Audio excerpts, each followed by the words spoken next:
Oh, hello guys. It's finally the day, practical test day. To say that I am pooping myself is an understatement. I am shaking like mad. I'm a bag of nerves. I don't know why. I've got a lot riding on this test. If I fail today, it's going to be because I make a stupid mistake when I'm nervous. I need to really calm down. I need to chill out a bit. Oh, I can do it. I'm capable. You know, my instructor said that I'm more than capable.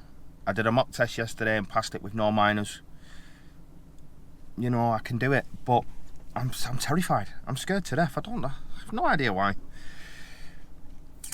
The problem that I have is with parked cars on narrow roads. I don't know if all the learners of HGVs have the same problem, but when you come into a narrow road with parked cars on either side, you've got to try and find the balance between being a bully and pushing your way out and then stopping oncoming traffic, which is a fail, or hesitating and just letting people come at you constantly, which again is a fail. It's hard to determine what an examiner's going to think as being dangerously close to a car. I can get within a couple of inches of a car and drive up a road a couple of inches away from a car, and I'm happy to do that. But it's if the examiner's going to be happy to let me do that. My instructor has warned me a couple of times of getting really close. It's dangerous, yeah, but it happens on the roads all the time, and I've got to try and get it in my head when it's dangerous, and I've got to try and be able to plan far ahead to see the oncoming traffic right at the top of the road, to be able to judge whether it's safe to actually move. That's the only issue that I've actually got. That's the only problem that I've got. It's parked cars and stopping oncoming traffic, or squeezing through gaps that aren't there. Or it's like when people stop and flash you through.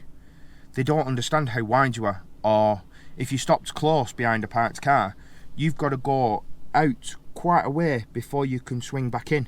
Now, if they're flashing you out and they're only 15 feet in front of you, they're in the way, and you can't tell them that they're in the way. You can't flash them on. You're not allowed to flash. So that's my problem. That's my only problem. If I fail, it's going to be making a stupid mistake up a narrow road. But we're here. It's 10 o'clock. I've got a 2-hour refresher lesson before I do my test. My test is at 12. I'll get back to you guys then, and I'll let you know how I went on. Fingers crossed. I've got a job waiting for me. I really need this. I really want it. I love driving. It's a passion of mine. It's been a dream of mine all of my life, thanks to my dad. My dad was a HGV driver. Both my uncles were a HGV driver. One of them only had a short-lived career because he hit a low historic bridge in Spain and got sacked. But he's been a lorry driver. It's in my blood. It's in my Levi's, my jeans. Did you get it? Alright, crap joke, whatever. I'll get back to you guys in 3.5 hours when all should be said and done. Fingers crossed for me. See you guys soon.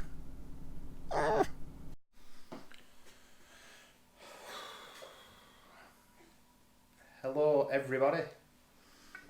It's been a few hours since my test. I didn't really want to do a video outside of the test centre in the car. I didn't really know what to say. I said that in the intro that if I failed, it was going to be through a stupid mistake. Stupid mistakes, part of my life. It's just unfortunate, innit? When you fail, they give you one of these. A driving test report. Tells you where you've gone wrong.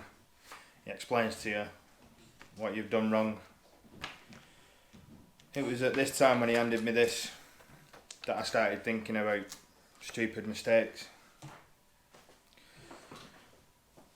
Did you hear that?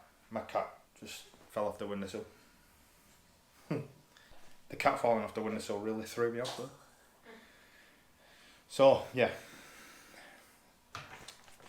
It was when he passed me this, I started thinking about the stupid mistakes that I'd made.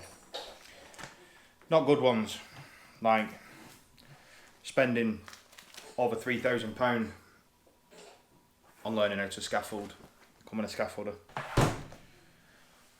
I'm spending over 400 quid, 500 quid on scaffolding tools because I ain't never going to use them again. Because I passed. Yeah. I passed, man. Happy days. I only got one minor. One minor, and that was for signalling. Oh, sorry, sir. Very good. No stupid mistakes. I bossed it. I owned it. No curbs, no crashes, no bumps, no dings, no bushes. Nothing. Brilliant. Fantastic. CPC next. Module 2. Got that booked. Then I've got to do my Module 4. I've got a job waiting for me when I've done my Module 4. Then I'm off on the road, driving, doing what I love, doing what I'm passionate about. You know, like Jim Carrey said, you might as well fail at something that you want to do rather than fail at something that you don't, which is scaffolding. Don't want to do it, never wanted to do it, was only in it for the money. Don't like it, hate getting piss wet through. Don't like the people you work with. Driving, out on my own, happy days, brilliant. If you want me to go through the driver's test report in detail, I will do. Just let me know. I'll let you know what they mark you on, what they're looking for. I can go through the report explanation. If you want that, I can do. In the future, I'll be doing my CPC revision. I'll be vlogging that. I've got some. I've got a DVD, a CD-ROM with questions on it. I'm gonna record them, put them out, so you can all train with me. I'll be going through my Module 4, telling you what that entailed, or what it entails. And then I'll be getting a job, telling you how much it's all cost me, how easy it is to get a job, or how difficult it is to get a job.